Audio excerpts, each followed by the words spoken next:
at any minute. You don't have to wait for their quarterly earnings reports. So you can, I don't know if there's a way to check that on Twitter, but that'd be pretty cool. And then obviously monetization. If they can get up to $20 a year or more, they'll be in good shape, and depending on how fast they can do it. But I'm skeptical that they'll grow users that fast again, because they certainly have declined on user growth, which is very, very worrisome. And so this scenario isn't so bad, but it's quite ambitious.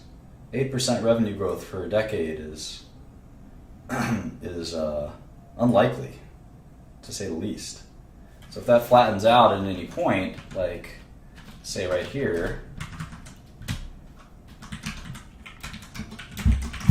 you're imputing a $6 or $7 value. Now I should also stop the spending growth. So let me do that. I don't think it's going to be a heck of a lot better. Yeah, $13. And with the 10% discount rate, I mean, there's a lot of risks. Again, Twitter could easily be a fad. Now, we should do some math on how many users did MySpace get before it went backwards. So let's see, MySpace peak users. Does anyone know? Can anyone guess? Let's guess. Google Trends, there you go, Code Zero. Yeah, that's not much. 76 million peak users.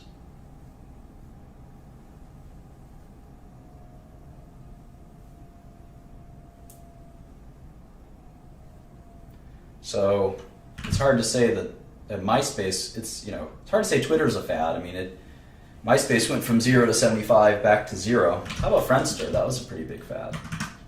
Friendster peak users. 100 million users.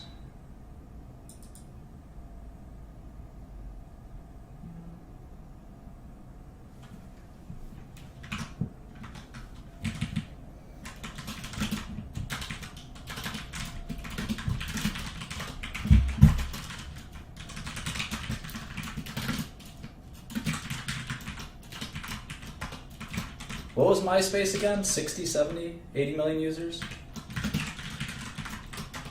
The concept, I guess, is that once you hit 300 million, it shouldn't go backwards. Coke Zero's a genius.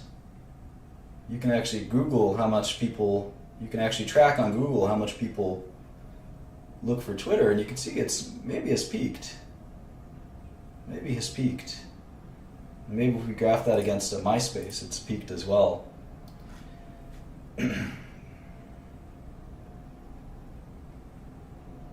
maybe we should add some other terms. Yeah, MySpace.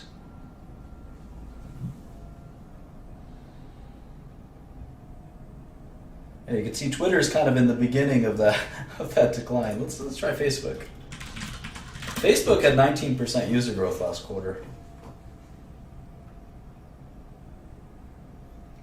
Facebook's a little different, but it's also declined.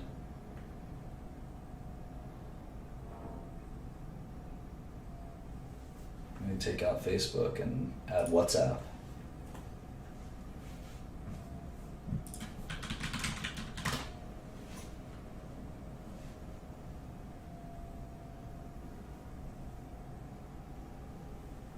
And WhatsApp's still growing. So this is a fun way to look at it, for sure. We're going to try to do a lot of these philosophical questions of how to look at companies like this, because it's not easy. The traditional way is basically impossible. This is not a private equity type business. We have to think really conceptually about ARPU and users over long periods of time. And we're going to even become philosophers thinking about Maslow and other kind of seemingly irrelevant things, because the question is, do we need Twitter in our lives or not? And if the answer is yes, that's probably more important as a brand. It's more important than these numbers, because if the answer to that is yes, it'll have 20-30% growth in ARPU for years to come, right? And with minimal user growth, and then a plateau. Even then, with a plateau, you will have a substantially valuable company. So you hear $40 per share. And then obviously if it's useful in our lives, the discount rate won't be 10%, it'll be more like 7%. So you'd have a $56 stock instead of a $16 stock where it is today, and this would be a great buying opportunity. Now, if you were more skeptical, then you could obviously change these numbers, and you could assume advertisers will run scared from Twitter, and all these numbers are significantly worse than what it is. So we just have to sort of think about what it means. We have a celebrity culture, someone's talking about celebrities and things like that. It's all true. So we definitely have to think more and more philosophically. We can't solve the Twitter puzzle today. And again, our goal as investors is to find, hang on one second. Our goal is to find, get a lot of funny messages here. Our goal is to find,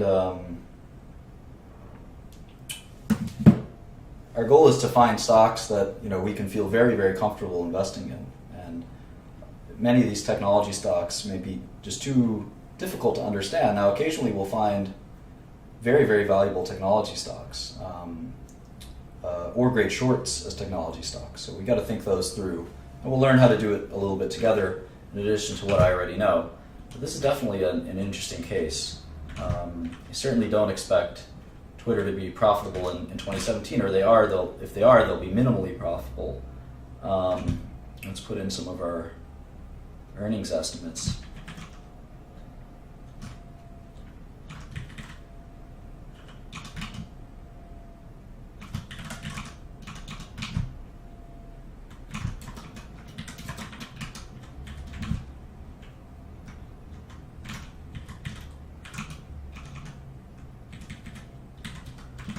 So yeah, I think learning. You should always have the expectation that it's going to take you 100 plus hours to try to understand what the value of the company is, and even that is, like I said, it's a guess. You hope to be 60% right. You hope to be right 60% of the time. That would be a great batting average, so to speak. 60%. Well, this has been about an hour and a half, so I think I'm going to take questions, and we'll save LinkedIn for tomorrow. Yeah, active users is they give active users every quarter. So let me go to sec.gov real quick.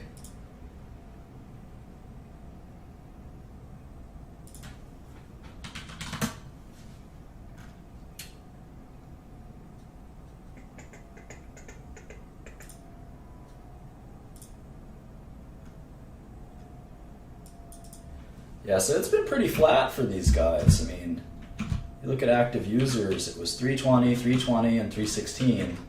That's pretty abysmal. That's pretty abysmal. Now, ARPU's growing like a weed, but if users don't start growing, those gains in ARPU will stop as well. I mean, Twitter will be an important place to advertise if you're Ford and GM and Toyota, but it won't continue forever. They got to get user growth back in gear. That's a very, very weak user growth. Yeah, we're going to do NVIDIA for sure.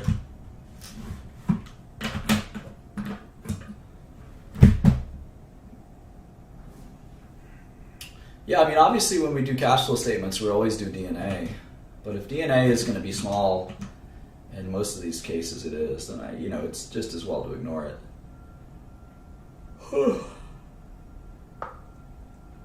Up 11% year over year in Q3. It's possible that it's a temporary slowdown in average users. It's possible. It seems unlikely.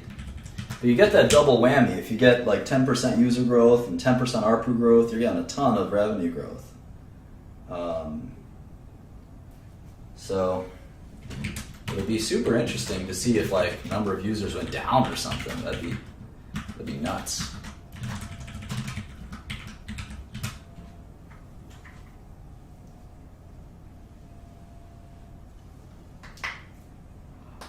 I don't know, Indiana James. Facebook is a pretty long-lasting fad. Like I said, it's about 10 times the number of users Friendster and MySpace ever had. So maybe it'll peak eventually, but say drinking soda was a fad. It still hasn't peaked yet. I don't know. No, I don't think about trading a stock within 2 hours of meeting it. You know, that's like marrying someone after 2 hours of meeting them. It takes a long time of analysis to understand it all, about 100 hours at least, usually a few hundred hours. I haven't even built out the model. I'm just looking at some basic things like users and things like that. Let's look at another one. I mean, it certainly seems like social media is going to stick around for a while.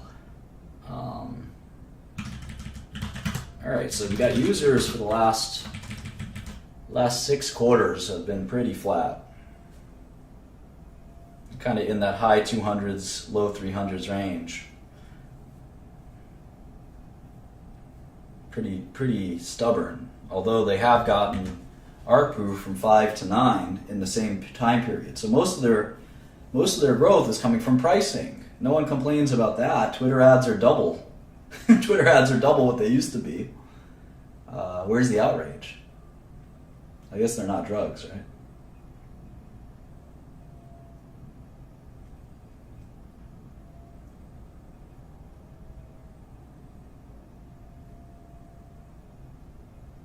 I don't think the internet was less big when MySpace and the internet wasn't 10 times smaller when MySpace was a thing. MySpace just was an early adopter of social networks.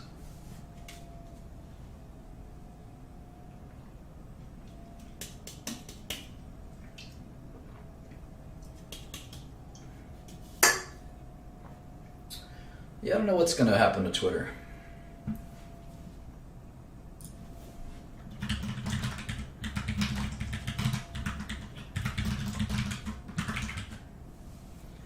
User growth up 9% year over year, but flat sequentially. And it's been flat sequentially for 3 quarters. Just about. Yikes.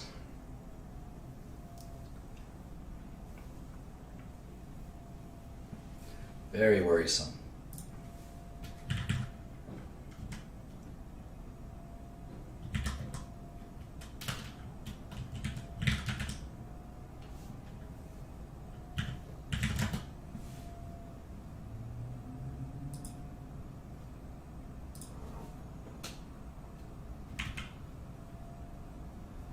It's interesting that ARPU kind of never declines. Other than in Q1, it declined kind of pretty substantially. So users grew, but ARPU dropped. But then it kind of just rebounded.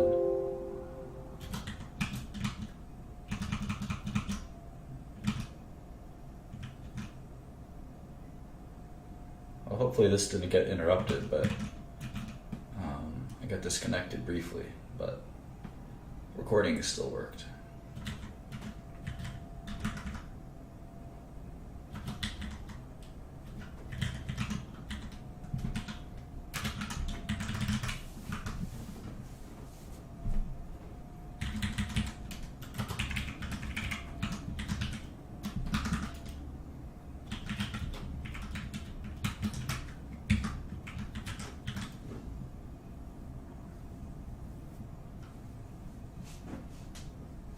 You know, I think you can probably derive ARPU through users. Because if you have, I mean, in fact, you could argue that it's kind of fascinating, right? So their ARPU is a third of Facebook and their users are a third of Facebook. So maybe their ARPU can't really grow anymore, right? Why would their ARPU be able to grow until users grow? That makes sense.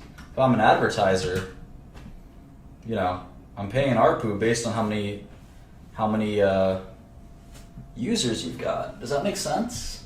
Really about how many minutes they spend on the site, or we got to track all those things. We got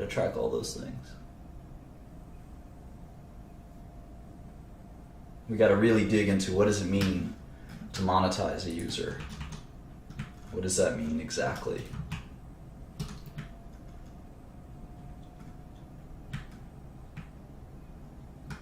So that's kind of what the internet's all about. Yeah, I don't know how much I trust their user numbers either, but their user inflation is not uncommon, but that's more for maybe private companies.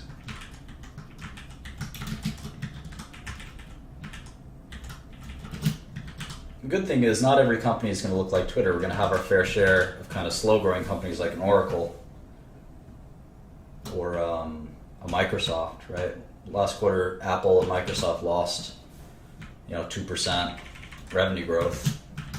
Not everything's going to be hard to value like Twitter, so we got some good old classic value stocks as well. Apple's not a software company. I'll put it over there.